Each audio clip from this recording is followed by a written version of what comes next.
Today's podcast is brought to you by Audible. Get a free audiobook download and 30-day free trial at audibletrial.com/spookshow. Then go over to morbidlybeautiful.com as we are now part of the Morbidly Beautiful Podcasting Network. It's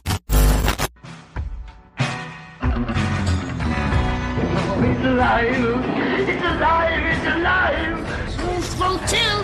You'll too! You'll too! Everybody here dies by dawn. Dead by dawn! Welcome to the Spook Show. Hello and welcome back to the All-American Spook Show. I'm Josh. I'm joined here with Tiana. Hey. And the Professor Smoke. Yep. Will and Donny, once again, couldn't be here. They're on a little bit of a streak. Donnie's starting to copy Will here. He's just vanished on us. He must have opened the lament configuration and fell into Hellworld or something. But at some point, he'll be back. He's just kind of knee-deep doing this, that, and the other thing. So he'll be back soon enough. But boy, are they the lucky ones. They didn't. And the messed up thing is, as this has happened before, Donnie is the one that picked this movie. But this was more of like a favor to us all. Like, all right, let's just watch another one of these so we can get closer to being done with these things. And what am I talking about? That's the Hellraiser franchise. And this is, what is this, part 8? Right? Yep. I think. Part 8. Yeah. Hellraiser Hellworld from 2005. Was Hellraiser 8 Hellworld, I guess, apparently. Yeah, this is the 8th one. God. I mean, we always say that, I'd say since at least, the 4th one, we'd be like, God almighty, these things just, they just won't go away. But, but I'll speak for myself here right out the gate, and we'll get into it. I felt that this one was more watchable than the last 3 or 4 that we've watched. But I'll leave that there for now. We'll get into it. But before we do, we want to remind you to go visit aaspookshow.com. We call that the center of the Spook Show universe. From there, you can go listen to our 210 or so previous episodes of the podcast. The whole podcast archive is findable there on the website. Also, you can find a link to our YouTube channel from there, where every month over on our YouTube channel, we have 3 series that kind of go in and out. We've got Grindhouse Gutter, Video Vortex, and we've got Hammer Horror and Order. So those gets lots of love. And we encourage you to go check those out. Those are a lot of fun to do. So it's a little different from the podcast, more short form videos that we do. We have a lot of fun with those. So go check them out on our YouTube. Also from there, you can find our Patreon, patreon.com/AASpookShow. And over there, every month, you get a video minisode, including the Library of the Professor, where he picks something from his vast library. And we have a little bit of fun with that. And then also every month, something we have a little less fun with, Crapster Piece Theater, where every month we put up a poll of 4 or 5 of the steamiest turds we can think of. You, the listeners and viewers, vote on that, and then the following month we watch it. We're subjected to it, and then we talk about it.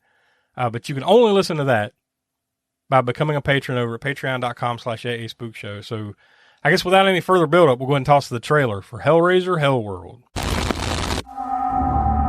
I'm going to a real-life secret Hellworld party. Hellraisers, let's play! Welcome, Hellraisers. Invitations. That's what I'm talking about. I wouldn't touch that. Is it just a game now?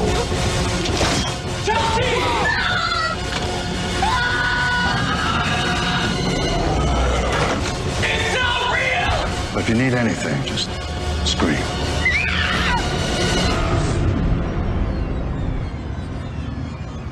Welcome to hell.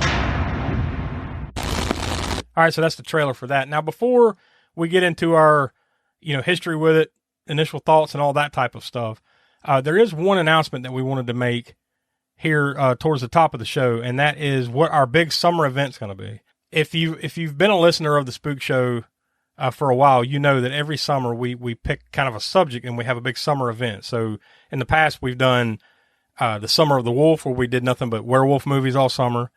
We did Camp Spook Show, where it was just summer camp horror movies and cult movies, and just summer camp had to have something to do with it, right? Then we did the Spook Show Summer Disaster, which was last year, where, kind of self-explanatory. It was all disaster movies, Godzilla, zombie apocalypse, end of the world type stuff, disasters. So this summer, we've decided that we're going to go a little bit suckier. And by that, I mean, we're going to call it the Spookshow Sucky Summer. And what does that mean? Well, I mean, if you know anything about horror, you could probably put 2 and 2 together what suck means in horror. That's right, we're going to be talking about vampire movies. So all summer long, starting on Memorial Day, May 27th, Memorial Day here in the United States, with episode 214, we're going to kick off the Spookshow Sucky Summer with Life Force.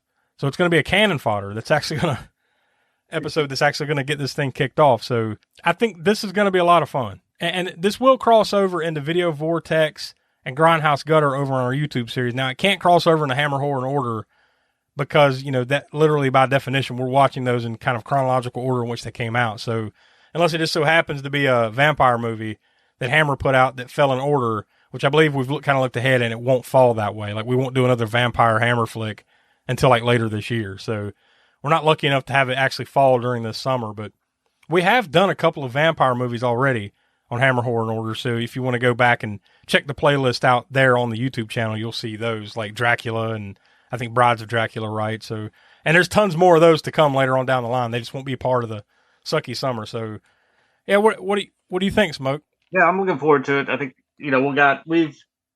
we already know some of the movies that we're picking. We're not announcing those yet. So I'm looking forward to some of those that we got on the books already. And looking forward to seeing what other movies get picked. What the wheel, I think we're going to have some on a wheel, right? Yeah, somewhere in there. Yeah, there's some wheel choices. And we're also going to have our regular rotation. There'll be some Cult Corner. There'll be some Cannon Fodder. Like I mentioned, there'll be Video Vortex, Grindhouse Gutter on the YouTube channel. So it's going to cross all over everything we do. So there'll be tons, by the end of the summer, tons of vampire movies will be viewed and talked about. And I think it'll wrap up sometime around mid-August, I believe. So starting Memorial Day and into mid-August, the Spookshow Sucky Summer coming your way. So we wanted to go ahead and throw that out of the way because this Wednesday you've got the latest Grindhouse Gutter that comes out, and we kind of had to tease what we're going to be doing. We actually, kind of lift the curtain. We've recorded that already, so we had to kind of tease what we're going to be doing in June for the Grindhouse Gutter. So if you go check out Grindhouse Gutter, which comes out this Wednesday on the YouTube channel, you'll hear us talk about this a little bit more and tease what's coming next for Grindhouse Gutter in June, which has something to do with the Sucky Summer. So another big title that Smoke chose for Grindhouse Gutter, something to look forward to. So we encourage you to go check those out. So back to, as much as we don't want to talk about it, back to Hellraiser. Is this the first time for you guys watching this one? For me, yes. Yeah. Yep. Yeah. Same here. So we're all new to this world. So we got no history to speak of here.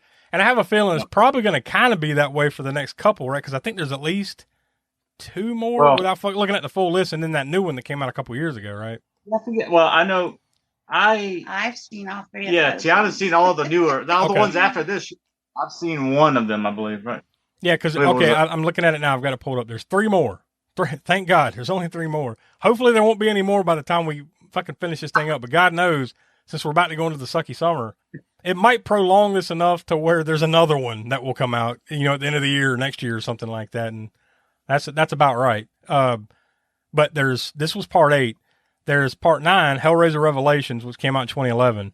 Then there's part 10, which is Hellraiser Judgment, which came out just 6 years ago in 2018. And then there's Hellraiser, which came out 2 years ago in 2022. That was not that these things really have much continuity going for them, but that one is a complete reboot as far as what's going on there, right? So I think that one will be more interesting than a lot of these, but that we've watched lately, and probably these next couple of what'd you call it, Tiana? The Great Value Pinhead that's coming. He's next. Because unfortunately, this one that we just watched, Hellraiser Hellworld, is the last time Doug Bradley played Pinhead. We say goodbye, unfortunately, to Doug Bradley after this one, so there's nowhere to go but down. I would imagine, and that ain't saying a lot, but but I feel that this one at least went out on a better note. It's not great. We'll get into that with our ratings and stuff, but I think it went out on a slightly better note than the last couple have.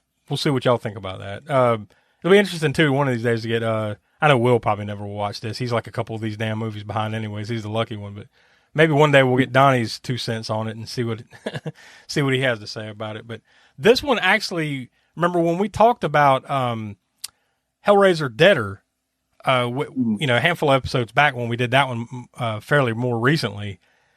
These two movies with Hellraiser Hellworld were made at the same time. There was some kind of deal, and we talked about that in the episode, but there was some kind of deal they had at the time to make these things in Romania. So they basically just kind of shot those two films back to back or alongside one another there in, like, say, from October to December of 2002 to save cost. But I do feel, though, considering now that you know that, you do get a vastly different movie here from that last one, right? Yeah. I mean, it doesn't feel anything like that one. And remember, we kept making the joke, like the last few movies felt like an episode of CSI, right? Like this one didn't feel like that to me. No, that definitely did. Like you mentioned, it's at least better than those last few we watched. Yeah, either that or it's either that or the bar has been lowered so much that we're just like, oh my God, something even a small amount of decent, I'll take it. It's one or the other. I don't know. I think it's Lance Henriksen helps it out. Yeah, absolutely, it does. Nice boost. And Superman, right? We get Henry Cavill in this one. That's right. He's goofy as hell in that. Oh yeah, well he's playing that early 2000s frat boy type of bullshit, right? And this was one of his. This wasn't like his first movie, but it's one of his first like 3 or 4 roles, I believe, when I looked it up. Like he had been in some TV, like I think some TV movies and some episodes of television shows. But I just think like this came out in 2005, but it was actually filmed like 2002 into 2003, right? He's only less than 10 years removed from becoming Superman and Man of Steel when you're watching this movie, which is crazy. But that was the last thing that even crossed his mind when he was making Hellraiser Hellworld. Oh yeah, that he would be somewhat years down the road. And once again, joining a long line of actors that made it bigger later on that actually had some of their early, if not one of their first roles in a horror movie, right? We can just add him to the list. Yep. Yeah, that's one of the spotlights we talked about. That's one for the books down the road somewhere we needed to. Yeah, for sure. Yeah, we've talked about it a couple of times. We need to get around to that one. That's one of those evergreen topics that I think would be interesting for sure. He was in Vendetta in 2001. He had a role in The Count of Monte Cristo in 2002. Then he was in a TV movie, TV series, another movie called I Captured the Castle in 2003, one episode of Midsummer Murders TV series, and then Hellraiser Hellworld. That's what he had leading into this. And honestly, I mean, knowing when they filmed this might be one of the first 2 or 3 things he did, because those other things came out, prior to this, but were probably, filming wise, you get what I'm saying? So this might be one of his first 2 or 3 projects that he ever worked on. But it wasn't until obviously Man of Steel, that shot him to the moon. But he was in that, he was in 38 episodes of that series, The Tudors, that I think came on Showtime or something back then. So I never remember it, but I never saw it. Yeah. Yeah. So that must have been where he kind of, became a face, and then Man of Steel, and then off to the races. But yeah, at least you got that. And like you said, Lance Henriksen, right? I mean, dude's been in tons of stuff. He like you said, he's really one of the big reasons why this, I think, is as entertaining as it is. But and we'll get into more of like what the hell's going on in this movie. But I think you get a little bit of that, well, before I say what I'm about to say, we are a spoiler-filled podcast. So if for whatever reason you want to watch Hellraiser Hellworld and you haven't to this point, just know that we're about to spoil the hell out of it. So fair warning, pause this now, go check it out if you want to. Come back and listen to the rest of this conversation about it. But I think you get another one of these, though, with him where it's like, is he Pinhead? Is he real? Is he not? Right? Like you kind of question, like in so many movies that led up to this, it's like you're questioning reality, right? Yeah, this one, it definitely leans into the meta horror, right? Which I think, and honestly, like one of the thoughts that came to my mind when I'm sitting here watching it is like, this didn't feel like, like the last few felt like an episode of NCIS or CSI or whatever the hell's on CBS these days. It felt more like a slasher movie to me. Yeah. Yeah. And they, I guess everybody in this part of the Hellraiser world we're in now knows about Hellraiser, or knows of Hellraiser, like Cenobites, or at least that they're a myth, or not, maybe not a myth, but they are known, Yeah, so. it's a story.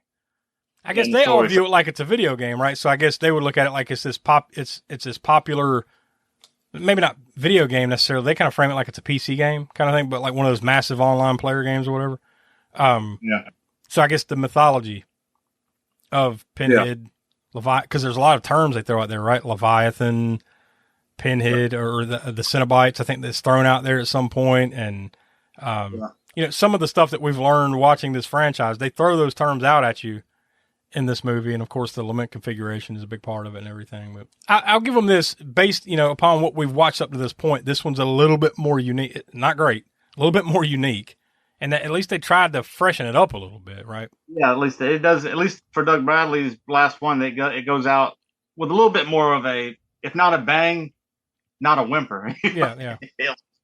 Like the other ones. Thankfully, it wasn't like one of the other ones, the CSI Hellraiser ones. You know. Yeah.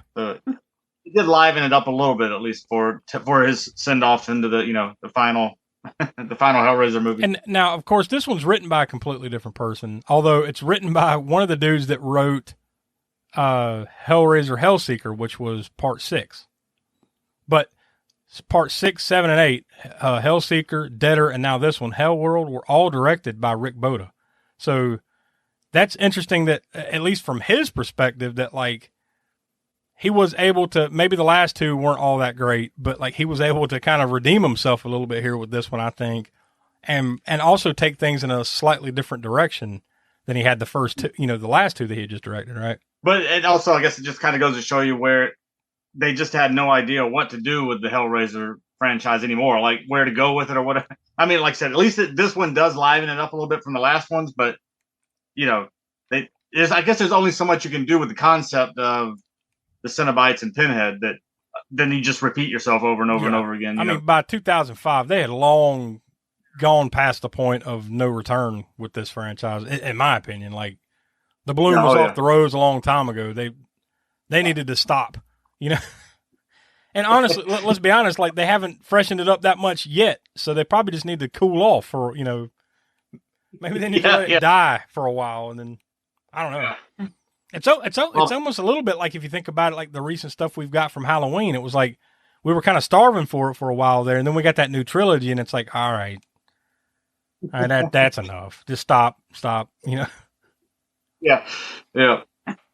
And maybe, and I think we've mentioned this at some point too. Maybe that's the blessing in disguise for Jason and Freddy, is that they haven't been beat to death over the last 10 or 15 years, right? So like now you're kind of like, you know, I'd kind of like to see some Freddy or Jason. Whereas these other ones have kind of been, all right, you know, that's enough. We're tired of Chucky. We're tired of Michael Myers. We're tired of Pinhead, you know, and a few other things. We're tired of that shit. But we'd love to see some Freddy and Jason. So maybe that was the blessing in disguise for them, right? Yeah. And if, you know, well, I know that they probably would have been beating Jason into the ground had they not had that over the rights and stuff. Yeah. So thankfully, you know, I'm not saying that we needed that, because I mean, it's put a lot of stuff on hold, but you know, at least whenever they come to the table with a new Friday the 13th movie, hopefully it'll be some, you know, a fresh take on it. Yeah, I think we'll all appreciate it a little bit more, or at least and anticipate it a little bit more. Maybe too much, you know, at this point, but at least you'll be looking forward to it as opposed to dreading it, you know? Yeah. Until they make one sucky one, then we'll all be like, man, put him back in the fucking ground, you know? Yeah. As much as I am a huge Texas Chainsaw fan, Leatherface fan, that it really pretty much just, you know, it doesn't extend to all of them by any means, because they beat that horse to the ground too. And neither of us have seen the last whatever they called it, the last Texas Chainsaw. I think it was just called Texas Chainsaw or Texas, you know, I don't know. They're just some 1,000 variations of the fucking title. They take those 3 words and just fucking butcher them. Yeah. Texas Massacre, Chainsaw Massacre, Texas Chainsaw Massacre, Texas Chainsaw, Leatherface. Next generation with Captain Picard, Leatherface. No, that's not but yeah, I mean, it's almost like that franchise for me is kind of like the Hellraiser franchise. The first one was, well, I do like Texas Chainsaw better than Hellraiser, but you know, the first one was great. I got you. Second was also, some people could say it's really great, or it's at least really good, really enjoyable. And then the third one is like, it's okay. And then after that, it's all the other shit. And what was the big driving force there? Wasn't there like 10 plus years between 1 and 2? Yeah, there was 10 years between. So there you go. It's like, let's just fucking cool our jets here. Don't make them one after another, and then you got something. You know, maybe that's what you should learn from this, movie companies. Oh, maybe wait 10 or 15 years until you have a good idea instead of just cranking them out, one after another. True, yeah. But we have come, like, not to get off on a tangent or anything, but we've come to the era of originality not being so important. I guess it's kind of like they'd rather rest on the laurels and sell something or put something out there that they think or know will sell rather than take a chance on original material, unless it's something like A24 or somebody like that putting some stuff out, or the director of Hereditary, which slips my mind right now. Ari Aster, yeah.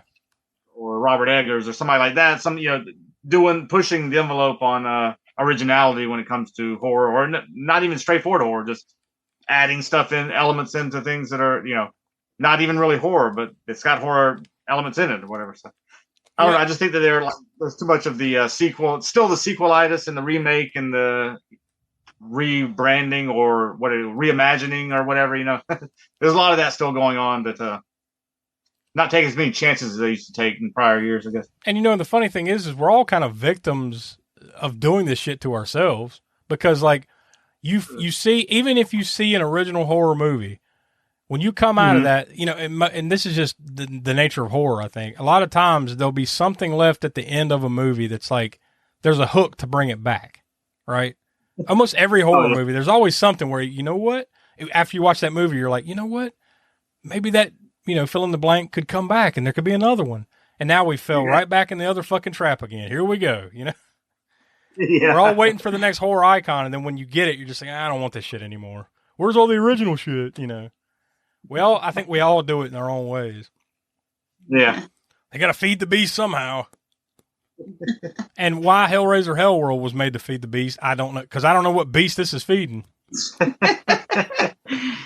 Other than Miramax or whoever it was that put this thing out, right? That's the only ones that you're feeding here. Ugh. But it was written by Carl Dupree, who, like I mentioned, had written Hellraiser Hellseeker, the 6th installment from 2002. So they love that one so much, they brought him back. But this one was straight to video. Like, we're in that thing now. Because I think the third one, if I'm not mistaken, was the last one that like actually got theatrically released. Even that newest one didn't get released in theaters, right? It went like straight to Hulu or something. So we've been spared from Pinhead in the theaters, I guess, Although we're talking all this trash, and Pinhead's going to email us again. You watch. We've been spared from any more Pinhead and the Video Vortex too, as we narrow those down to the more 80s and 90s videos. Yeah, because otherwise we could have spun the wheel on that and ended up with doing Hellraiser Hellworld again. Good God. Or even worse, or maybe one of the other ones. I don't know. I haven't seen the one after that yet, but the first non-Doug Bradley Pinhead. I don't know. Yeah, well, that's coming. Like I said, we're going to get a little bit of a reprieve here because of the sucky summer, so it's going to have to wait until at least August or September before we get back on this franchise, and hopefully Will and or Donny will be around to suffer along with us. Like I said, it is a twist of irony, though. Donny's like, you know what? Let's just get it over with. Let's watch another one, and then he's not here. So yeah, you got to have Donny on to get that such sweet suffering. Yeah, exactly. It's like, it's a little less fun when you get to not hear his suffering. We want him to open up the limit configuration so we can laugh at him as he's getting pulled in with the change, Not as fun. He's a sweat. Yeah. That's what this was missing. But it stars Stellan Urian as Adam. He's the guy that really, the funny thing is, like, when you're looking at the cast and they name him all kind of towards the top, he's barely in this thing because he's the dude in the movie that commits suicide, so he only comes back in flashbacks and shit, so like he's got pretty top billing here. But then it's also got Catherine Winnick as Chelsea, Anna Tolput as Allison, Carrie Payton as Derek. Now, you may remember him. He came back years later in the Walking Dead series, and he played in a ton of episodes there. He was Ezekiel. He was in 83 episodes of The Walking Dead. So, and he's done a ton of other things, but that's probably what most people would recognize him for these days, other than Hellworld. Like we mentioned, Henry Cavill as Mike, and Christopher Jacot as Jake, and then, of course, Lance Henriksen as the host, and Doug Bradley, for the last time, as Pinhead. At least you get a couple of extra Cenobites in this one, right, too? Because it seems like lately we haven't had as many Cenobites running around these movies, right? Yeah. Yeah. And these ones looked a lot better. Yeah, yeah, they looked a lot better, although they're not as original as, say, those first 2 or 3 movies, but at least they looked halfway decent, like you said. Was it just me, or did you notice Doug Bradley's makeup too? It was like very yellowish, this movie, for some reason. Yeah. You know, and the funny thing is, like, he hasn't done, I mean, think about this. This movie was filmed, like I said, late 2002, early 03. So at this point now, he hasn't played Pinhead in over 20 years at this point, right now as we speak.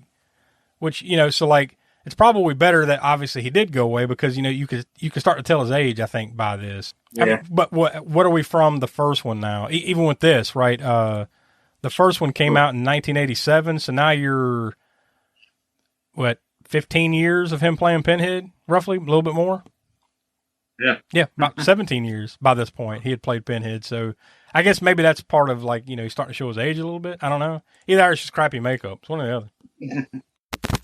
Why fuss and fret about dinner? Why not have it right here? Yes, this drive-in offers everyone in the family a real picnic treat for dinner. We've got delicious sandwiches with all the trimmings and your other dinner favorites, plus whatever you want to drink, hot or cold. Come early before the show starts, or eat while you're being entertained, or at intermission time. So why fuss? Give your family a tasty dinner at this drive-in. For you, the listeners of the All-American Spook Show podcast, Audible is offering a free audiobook download with a free 30-day trial to give you the opportunity to check out their service. So I went on over to audible.com and I typed in Clive Barker just to see some of the works that he has over there. And we've mentioned this a couple of times when we do these Hellraiser episodes, but you've got The Scarlet Gospels by Clive Barker. That one is a little over 11 hours long there. You've got Weave World by Clive Barker, and that's a Audible exclusive. That one's well over 21 hours long. And then one that's even longer, Great and Secret Show by Clive Barker, and that is the Book of the Art, Book 1. And that one's almost 22 and a half hours long, and that's another Audible exclusive. There's a few Audible exclusives here from Clive Barker. So obviously, if you're listening to this, you're a fan of Hellraiser and Clive Barker and everything. So he's got tons of works available to you on Audible. So if you want to listen to those, go check those out by going to audibletrial.com/spookshow. Again, that's audibletrial.com/spookshow for your free audio book. So I'm going to hop back over to imdb.com, and I'm going to click on plot summary of Hellworld to see what pops up. All right, we've only got 2, the brief one and then a little bit longer one. Gamers playing a MMORPG based on the Hellraiser films find their lives endangered after being invited to a rave, the host of which intends to show them the truth behind the Cenobite mythos. Now, before I read this longer one, that one basically says it right there that it's a game based on the Hellraiser movie. So are we to believe, just based on that sentence, that in this world of this movie that, like, there have been Hellraiser movies and now they've made a game of the movies and that's what these people get sucked into? Earlier. I thought they I don't know. I don't know for sure if he mentioned movie or whatever, but I want to say they did talk about something about the movie characters or this or that. Yeah, like I said, they were throwing out when you're watching it, they're throwing out terms like Leviathan and where's the gatekeeper or whatever the hell they said. You know, I'm blanking on some of the terms that they threw out there, but it's like you're in a world here that either, like you said, like I said, either the movies exist and they're fans of the movies, so they made a game, or the books exist and they're popular and they've made a game, right? So one of these things have happened in this movie, right? I think. Yeah, and it's only in this movie because I don't remember that being a thing, that sort of meta aspect being a part of any of the other movies. No. I mean, in those, it's just like somebody fucked up and opened that box like usual, and you know now you're kind of watching them go through the hell that they have unleashed. That's usually what these movies are, right? A very select few that know anything about them. Basically, ones who've opened the configuration box, right? That's it. It's not like a movie or game or book franchise. I think that's just part of that. I can't remember what year it was, 2002. So was there Scream had come out before? Yes, right? Scream has already been out, yeah. Going on, I think. Yeah. So that's probably just one of the things that was kind of hot. So, hey, let's put this in the storyline for Hellraiser. Yeah, I feel like there was a few things in this movie that was taken from other horror movies. Oh, absolutely, yeah. Like, just the formula of it, that slasher-esque type of 90s, early 2000s feel to this movie with the way it plays out and everything, and the music and the feel of it. You know, it feels like something which isn't a problem of the time, but it feels like so many these type of movies that you've seen before, to your point. So yeah, they're definitely gacking some ideas and concepts here for sure. Here's the longer one though, and this was contributed by Claudio Carvoia from Rio de Janeiro, Brazil. We've read plenty of his submissions there on IMDb. The youngsters Chelsea, Allison, Derek, and Mike are grieving the suicide of their friend Adam, who became obsessed with an internet game called Hellworld. Their former friend Jake blames the group since they have not stopped playing the game even when Adam was unstable. When they receive an invitation to a Hellworld party in an isolated mansion, the reluctant Chelsea decides to join the group, and they surprisingly find Jake in the party. He explains that he was invited by a girl he met in a chat room. They are hosted by the owner of the place, who shows them his private macabre collection. Along the night, they find that they are in a party in hell. I guess that's about as apt a description you get of this movie, is essentially like they're all at a party because they're all big fans of this Hellworld game, and things go haywire, right? That's the simplest description of this movie.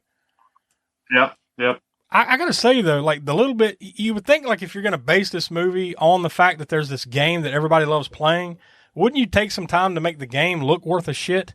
Like the game, the little bit of the game that they show is just like some internet web game where it's like you just try to figure out the puzzle box. That's all they show you.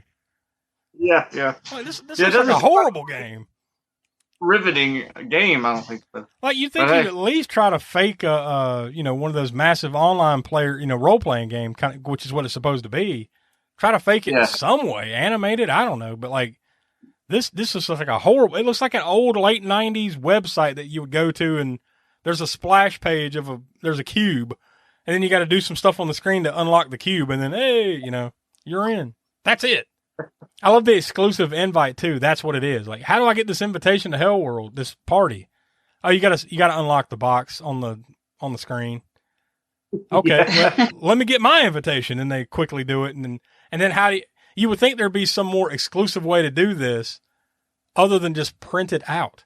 That's all they had to do. Just why did they have to solve it again? Why not just print a couple copies of it and start handing it out to people? And it's not like there was some level of security once they got there. Like, they all get there and they're like, hell yeah. And then, like, you got your invitations and they all just show a sheet of paper. Like, what the fuck? And when they get there, this generic-ass rave. Smoke, I know you've been tons of raves. Have you ever went to any like that? Not. Anywhere there's white... Like a house party. Yeah, it's like a house, like a college party. Yeah, a frat house party with some electronic music. Yeah, with white masks that have numbers on them, and they all have corresponding cell phones. Nokia cell phones.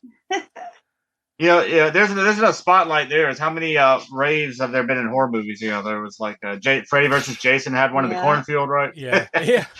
Especially in this type of movie, right? There's always a big party, a rave, a frat party. There's something that, leads to chaos.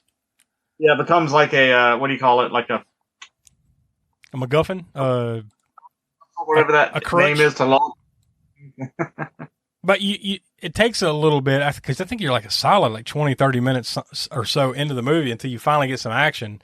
And one of the girls, Allison, she sits down in this chair, gets strapped in, and then these blades come toward her face and then just, I guess, catch her in the throat and bleed her out, right? So this is your first big moment of gore, right?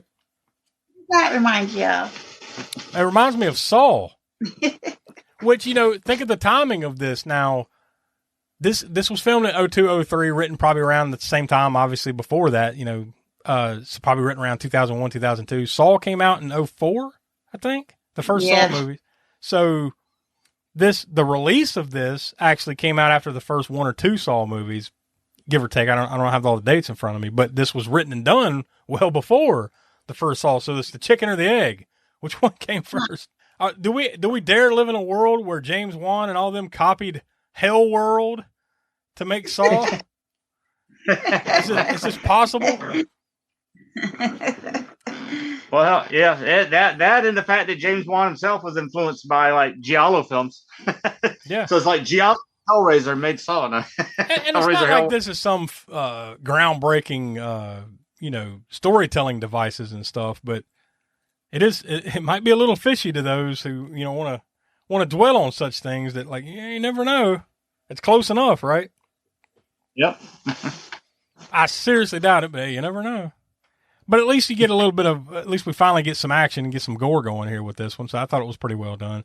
And what do you think as far as in this movie, the use of clearly there was some CGI type stuff going on, but I think there were some fairly decent practical effects going on in this one too, right? Yeah, they were definitely. Well, we haven't got to the part yet, but the most glaringly bad, I guess, CGI, at least for the time, or maybe for the budget and the time period, was just because we're talking about the CGI, I'll jump to the end, and also that, of course, everybody knows we're a spoiler-filled podcast and all that stuff. So yeah, but Lance Henriksen's demise. It took me a second there because I was thinking wait a minute, didn't it end at the graveyard? But no, I forgot there was a little bit at the end there. His because he got bisected, right?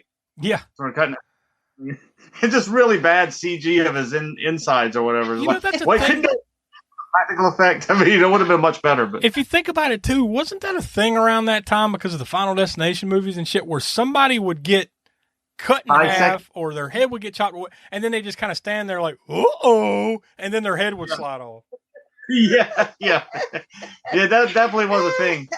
Although I have to say though, the movie, even though this movie is not the greatest movie, it does have a great opening scene that sort of plays on that bisecting of body parts in some way. It was Ghost Ship. You remember that one? Oh yeah, with the that chain or rope or whatever that was. That that was cool. Probably the coolest thing about that movie. I mean, it's not absolutely, we'll down the road, but it's not the worst movie out there or whatever. Well, I'll tell you this. I haven't watched that movie in a long time, but my memory of it is probably better than the reality of it. I'll say that for now. But I only say that because it's been so long since I've seen it. But I guess we'll find out sooner or later. But yeah, I think that was definitely a thing, that the bisecting also, and the CG aspect of it. Yeah. You could do it in CG, make it somebody whether they get cut in multiple pieces or just cut in half some way, and then slide slowly apart, and then you see the CG insides just terrible. Yeah, back then, I guess.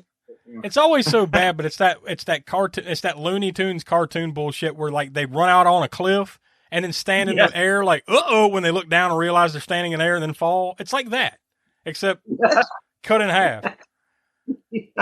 I don't know why it became a thing, but it did. Yeah. For a little while there. It's hey, we can do this in CGI. This will look cool, and then it looks like ass, and then it didn't look good at the time, and it did not age well. Right? Yeah, agreed. I didn't like it at the time either. Every time I saw that, outside of the Ghost Ship, but that's a little bit different with Ghost Ship. I think I'm pretty sure they used mostly practical effects for the aftermath of the cable, the line, or whatever. Besides, that one has a way bigger budget and some creativity behind it as opposed to this, obviously. But how about one of your favorite scenes, Smoke? I'm sure the blowjob mask, demon face.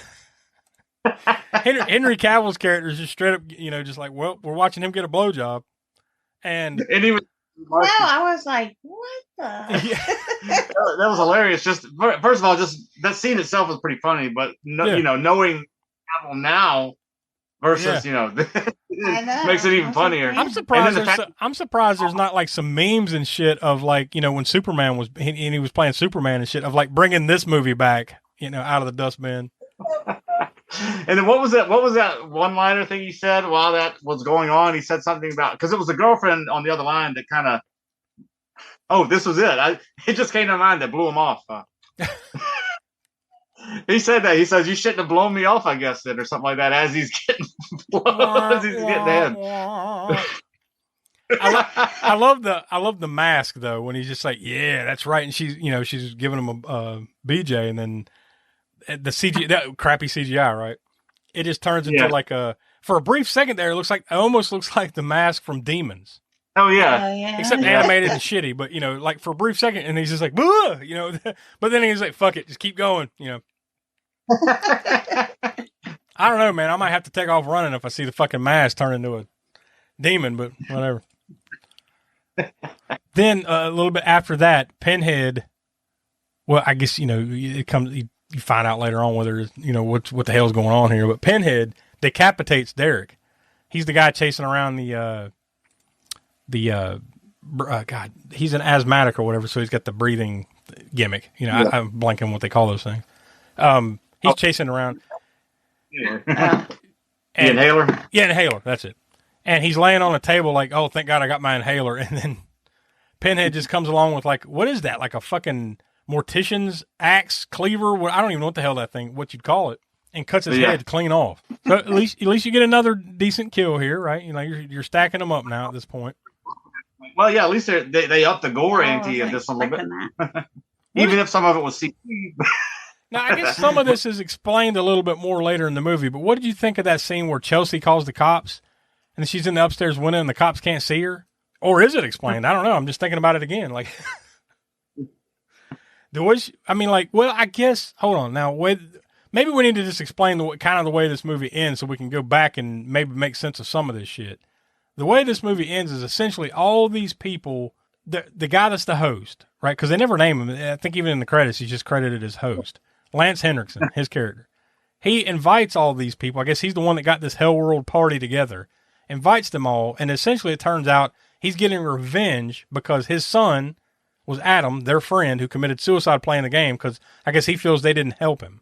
So he calls them all, he gathers them together and then like drugs them and then buries them alive in like shallow graves, but they all have like a pipe in there so they can still breathe. So he's kind of letting the drugs take their, you know, minds, I guess, right? Like he wants them to suffer slowly in these graves that he has dug for them. So really in the end, it turns out most of this movie is horseshit. It's just a hallucination, right? And they're also in these graves with little Nokia cell phones, right? Little Motorola numbers. And I guess this is how he's able to talk to them, and I guess they can try to dial out and shit like that. So I guess maybe that's what the cop thing is that Chelsea's in the grave and calls? She thinks that she's seeing them from the window, but she's really not even in the house. She's in the ground. Yeah.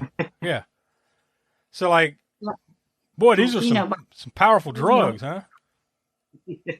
Now, that aspect of the rave scene might be accurate. True. Except for the burying them alive with a pipe in the ground aspect of it. But, yeah, the crazy hallucinations, yeah. Like I said, I don't know if the explanation of the end makes it make any more sense. But, like, because now when you work back to what we're talking about here, it's like she calls the cops. She thinks she's in the window, like the second story window of this place. So he's beating on the window, and then they're just looking up like, I don't see anybody. So this must be, clearly it's just more shit she is seeing under the influence of drugs in the grave, right? Yeah. That's how I take it. Then you get the next big kill of Mike. This is Henry Cavill's character getting meat hooked by the Cenobite. And by the way, they mailed that one in a mile away, right? Because it was the scene beforehand where he takes them down in this dungeon where there's all these, you know, like fucking mummified babies and body parts and shit in jars and stuff. And like there's a meat hook hanging off the ceiling and he touches it and he says, you shouldn't touch that. You know, bodies have, you know, been on that or whatever the fuck he says. So that's like movie 101. Like, just remember that. Just remember. So I guess in his little nightmare hallucination, he gets meat hooked and strung up and killed there. Still, it makes for a decent little gory scene there.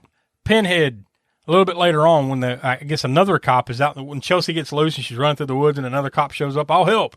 And then he's on the phone and then just gets spiked right through the back of the neck, through the mouth. Through the mouth. And was it into the phone too? Like, could have been. I just remember it coming out of his mouth. I don't remember whether it went through the phone or not, but either way, it was still a pretty cool little effect, right? Yeah. Although now that what I've explained the end of the movie, now you realize that all this is pretty much horseshit. And I assume that's the other thing too. Like they don't. Okay, we understand by the end that this is like a mass hallucination type of thing. But what really happened and what didn't? I mean, because I think you assumed that everything that happened to the main characters did not happen, right? Because they explain that. Like, well, this motherfucker thought he got his head chopped off, but in reality, he just died from an asthma attack. And Henry Cavill's character literally died of fright in the grave. And the other chick died. She didn't die with the chair with the saw on her throat. She died clawing her own, like at her own throat or something, right? So she bled out. But what about the cops and other people, the ancillary characters that died? They didn't explain that. So, like, how were those hallucinations, or did they really have? I don't know. Yeah. Yeah, or was there just no cops there either at all? Yeah. They were Yeah. hallucinations. Right. I think it's that way. And then, at the end, when Lance Henriksen has the box, well, yeah, he gets it. Yeah. Now, that might be, other than the reveal of these people are buried and then this is really what happened to them. Jake and what was it? Jake? Yeah, it was Jake and Chelsea survive it, right? But I think the only real thing you imagine happens here is what happens to him when, what's this fucking box, right? This is all bullshit, right? And then fucking, of course, does the puzzle box, and then here comes Pinhead and a couple Cenobites, and then they, as per mentioned earlier, he gets lopped in half with a chain blade. Just cuts him, slices him 4 or 5 ways to Sunday. So I think basically then you could say that it pretty much is like the other Hellraiser movies in that in this world there is a game or maybe movies or books or whatever. There's a franchise, I guess, of some sort around the Hellraiser world. But, it was a hallucination, so the Cenobites weren't real to them, but they were real in the limit configuration like they always have been in the other movies. It's just that Henriksen's the only one that opened it and the only one that actually saw the Cenobites in this movie, right? Yeah, so really, in reality, like, this whole movie is not necessarily horseshit. Something really happened. It's just what you're seeing isn't exactly what's happening. So it's not horseshit on the level of April Fool's Day, but, but it's still a lot of, hallucinogenic, what the fuck is going on until you get to the end where they bring the supernatural back into it. So all these hallucinations, they think they're seeing Pinhead where he would appear and reappear and all this. None of that's really happening, but that shit at the end. What makes me wonder, too, did Adam really kill himself, or did he have the box? And Pinhead got him, too. Yeah. So maybe Pinhead really got him and not... Yeah. Not this game. Yeah, not just some shit. He's wrapped up in the game and kills himself. But although they show what happens to him, right, where he's down in a basement or something, digging a hole back and forth, and then eventually he just douses himself in gas and lights himself on fire, right? Yeah. Yeah. I don't know. It's some weird jumping around, and it's definitely not a perfect movie, but they make it make about as much sense as it's going to make, I guess. They do a lot better of explaining shit in this one than they have in the last few movies. I'll give them that. But it's still far from perfect. They found a way to make it meta horror, but also have it be traditional, supernatural. In the end, like I said, you get most of these movies that are the meta things it's that way, like Scream. It's there's no supernatural kill. It's one of them, right? Or whatever. There's no other there. There's no, the meta horror are a wink and a nod at the person watching the movie or whatever. This one, it's kind of like you get that and you think that's what it's going to be, but then in the end, the Cenobites have always been there, like they always have been. It's just the right kind of person opening the box that finds them.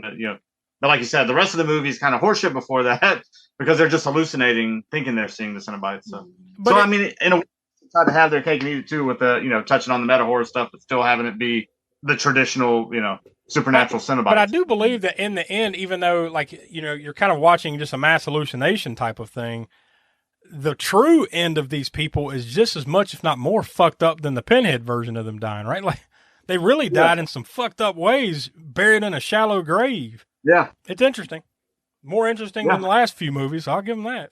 But another movie that came to mind too, now that we've been talking about it, and the host and him bringing them together and the invitation and all that. It's like, it's the house on Hellraiser Hill or something. Yeah. House on Haunted Hill vibes with him being like, the host or whatever. So you're getting a lot of William Castle vibes here is what you're saying. Yeah. I guess for now we'll leave it there. Donnie's, he's the one that nominated it. He's not here, and he didn't leave me a star rating, so I have no idea what his thoughts or feelings are on it. But I guess I'll get started. I mean, like I've said a handful of times here, like, look, the bar has been set pretty low, but I think this one is far more watchable than, like, say, at least since, like, part 3 or 4, for sure. It's been a while since we've seen a tolerable, watchable Hellraiser, so it's kind of caught me by surprise in that manner. So, far from perfect. A lot of stuff doesn't make sense, but that's kind of Hellraiser for you, right? Like, it's not always going to make sense. Go all the way back to the first one. We still had questions like, what the fuck, it was solid, but what the fuck is going on here? So like it's always one of those series that's like that. But I found plenty to enjoy here. There's some fun to be had. It definitely feels like the last pieces of the '90s or something. It's like the '90s had its death rattle or something here in 2005 with this movie. All right, so I guess with just thinking about like weighing the scale of what I've done with the previous 7 installments, and that this is nowhere near for me the first 3 movies. So I kind of go back to maybe it's somewhere around what the 4th one got. So, boy, and even that, man, we hated that one. I mean, that was Bloodline. I think that was the one that sucked. Man, this is tough. Yes, it is, and I think mine's gonna be is probably the same sort of toughness you're having is over the ratings between what we gave Hellraiser 3 versus what we gave the 2 right after that.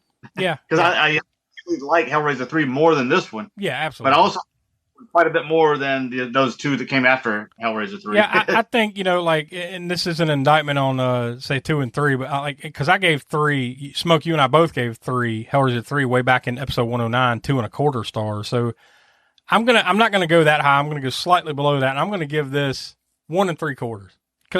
And that puts it well above all the rest that we've watched since 3, in my view. Because all those were like 1s, 1.5s, and 1.25s and stuff like that, that we've watched since then. So this is better than that, but it ain't quite on the level of Hellraiser 3 either. And boy, that's a low bar. It really is, because I like Hellraiser 3, but it's not the greatest movie in the world, right? So that should tell you what the bar is for these Hellraiser movies for me. So yeah, I'll go 1 3/4 is what I'm going to say. So Smoke, what do you say? As we were just talking about just right there, I was going over it in my head the same way. It's like Hellraiser 3, again, not a masterpiece. Initially, those were the only 3 Hellraiser movies I had ever seen. And I was fine just stopping there until the podcast came along. And then we had to watch these other ones. And now I realized there was a reason why I had stopped at 3. So yeah, I definitely, and like I said, and that's not any masterpiece. It's like at the time I thought this movie kind of sucks. I mean, it's not the worst ever, but it kind of sucks. Yeah. And then you watch the other ones and you realize how much better part 3 was than those, than the ones that came after, right? So yeah, I definitely put this one below Hellraiser 3 and above any of the other ones that came after Hellraiser 3 that we've done so far. And so I'm laying right in there where you are, 1 3/4. Yeah. Yeah, I think it's fair. So Tiana, what do you say about it? I give it, I guess, a 2. Yeah, I mean, I wouldn't argue it. I mean, and I really thought about giving it a 2, but I was like, that puts it too close to Hellraiser 3 for me, so I couldn't do it. But I wouldn't either. Yeah, because we gave it 2 1/4, right? Hellraiser 3. Yeah. See, if I did Hellraiser 3 with you guys, I would have given it a little bit higher. Yeah. Yep. Yeah. And I probably wouldn't argue with you too much, but I could see, especially knowing what was coming after it. Yeah. Like if you could go back if only we could go back that far and fix things, right? Just to balance the scales. But no, that's probably about right. The only one that you've done with us, Tiana, was Hellraiser Deader back in episode 198, and you gave that 1. So clearly it's better than that, right? Yeah. I think Lance Henriksen and the gore. Yeah. Kicked it up a little bit. Yeah. Yeah, you still get a lot of the what the fuck is going on here, but it's not as confusing as some of the other ones we've watched. So at least that makes it more enjoyable, more palatable to me. So, all right, so like we mentioned, Donnie's not here to give his connections from the crypt, but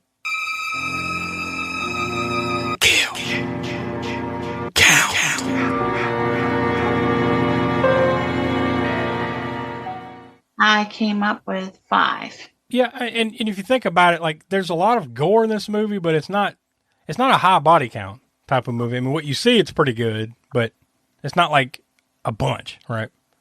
Because it really doesn't, like, nobody really gets killed for a while. Yeah, and it takes a while for you. I mean, you see these people die, but it's like 3 people, and then that cop, right? And then eventually they turn back around, like, oh yeah, by the way, all these things that you've seen, that was horseshit. Here's how they really died, And then Lance Henriksen at the end with the choppy, right?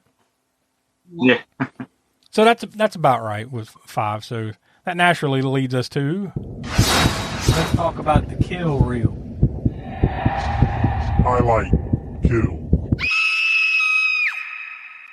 Oh boy, I guess even though it's kind of cheap ass looking because of the CGI aspect of it, I guess like one of the better, more satisfying ones is the one right at the end where Lance Hendrickson gets it, via Pinhead, Because like we've talked about a number of times now, like all the rest really didn't happen quite that way. So you're kind of like, all right, well, that was, all of them were kind of cool looking, but they didn't really happen that way. So I think this one was the only one at the end of the movie you take away saying this actually happened. He calls Pinhead in, and the Cenobite comes over there with like a damn axe blade on a chain and just cuts him in many pieces. So I guess that's the highlight kill. So that will naturally lead us to Gore Score. All right, so Smoke, what do you got for the old beautiful gore score there? This one is at least equal with the last one we did, and gorier than some of the prior ones that came after Hellraiser 3. So I think I'm going to go for a 7 on this one. So that's kind of equal to the last one and to Hellraiser 3, which I think is fair to this movie. It's definitely more gore in it than and forgive me because these things meld together, and I don't remember the names of the ones that came after the Hellraiser 4, even though it wasn't called Hellraiser 4. Well, I'll fill you in. It was Hellraiser shit, Hellraiser shittier, Hellraiser shittest. Yes. So this is at least gorier than those Hellraiser shittier and shittiest. Yeah. There's plenty of gore to be had here, but it's not like wall to wall. So yeah. And we mentioned the juicier bits in your kill count was even though it was CG, it was a satisfying kill, even if the CG was just one of those the bisecting CG things that were going around as we talked about earlier in the show. Yeah. And meat hooks and spikes going through people and a decapitation, and so you get more gore in this one than some of those other ones. And thankfully, the storyline as our ratings show was a little bit better than some of the prior ones. And if nothing else, unfortunately, this is the last one that Doug Bradley's going to be in. And he was the best thing about some of those sequels that came after Hellraiser 3. It's too bad that he had the scripts for the movies weren't up to par, but at least you had him in there as Hellraiser. How many times has that mistake been made? True. So there was that. That's about the best thing you can say about some of those. Again, Hellraiser shittier and shittiest ones that came after. It's unfortunate because it's like it's the best thing about this and the worst thing about this. The best thing is like, well, it's Doug Bradley, it's Pinhead. It just sucks it's the last time. So bittersweet. So I guess we'll find out probably later on this year once we get back on the series after the sucky summer. What holds us? What does it hold in store when we reopen the limit configuration once again? I'm sure we all wait with bated breath for the 9th fucking movie in this series. Except you haven't seen it, so because you haven't seen it yet. No, either, I haven't. No, I haven't. No, I mean, like I said many of these ago, like I had only seen the first 3, maybe 4, and then after that I was out. So this is all new territory. Well, other than that newest one, I did watch that one. Okay. Let's just say if we could give a 0. Yeah. Well, don't oversell it or anything. We'll find out. Yikes. All right, well, that's enough. So next week, we're going to be celebrating Mother's Day the best way we could figure out. I'm not going to say necessarily it's a great way. It's just the best way we can figure out. We're going to just be talking about mothers and Mother's Day and just mothers in general in horror. So it could be an interesting Spookshow Spotlight episode next week, and then we'll be getting back on the old movie train there. And then before you know it, the sucky summer will begin. So for Will and Donnie, who couldn't be with us, Tiana, Professor Smoke, I'm Josh. We are the All-American Spook Show, and we'll talk to you next week. Please replace the speaker on its rack when you're ready to leave. Failure to do so will damage both the speaker and your car. We'll be grateful, and so will the patrons who follow you.